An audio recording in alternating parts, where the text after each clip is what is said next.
The Scottish actor Robbie Coltrane, OBE, has died at the age of 72.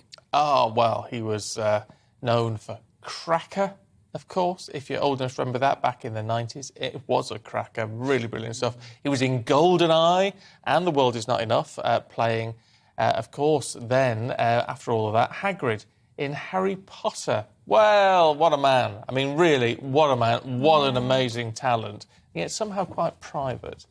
Stephanie Takyi, our showbiz queen. Good morning, is here. Stephen and Ellie. I mean, this is it's particularly sad, not only because he was so beloved, but the fact that we didn't know he was ill, or we don't know what's gone on. No, he was a very private man, as you said. I think we first kind of had inklings that he wasn't well when he pulled out of Comic-Con in June. He pulled out due to medical reasons, and he hasn't really been on TV as much as he usually is. But, you know, his career is a testament of all the amazing things he's done over the 30 years he was on screen. You know, he was very much a part of the 80s comedy circuit with, you know, Blackadder, Nuns on the Run, Al Fresco. Oh, Nuns on the Run! Was that with Eric Idle? Yes. When I think of my childhood, I think of Nuns on the Runs. And, you know, all the testament that he's received, the tributes that have come out from people from the Harry Potter stars. Like, we've had Daniel Radcliffe, who said Robbie was one of the funniest people I've met and used to keep us laughing constantly as kids on the set.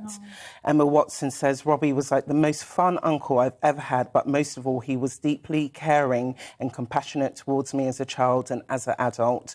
And J.K. Rowling said, I will never know anyone remotely like Robbie again. And I know, Ellie, you were talking about his character as Hagrid. It was only last year he returned to the screens for the 20th anniversary special, The Return to Hogwarts. And it was quite touching in that because, you know, he was saying that, you know, he may no longer be, you know, on screens, but that character will live on for generations to come. It will, and there's no way you could even read the books now without even picturing him in that role. He was a larger-than-life character, you know, both on and off the screen, and he's one of those people that will be truly missed, and he's definitely cemented his name as one of the showbiz greats.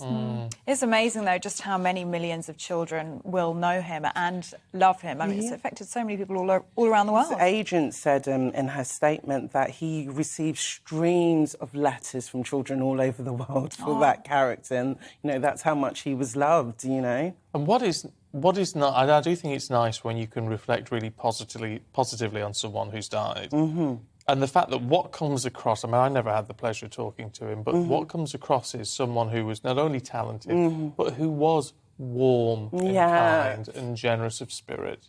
And that's the thing. I think, you know, when you meet a lot of these celebrities, you think, oh, my gosh, they could be quite egotistical. And sometimes they always say, never meet your stars because you get greatly disappointed. But with someone like him, what you saw on screen is actually what you saw in real life. I didn't have the chance to interview him, but I know a lot of the industry who has, and no one has a bad word to say about him.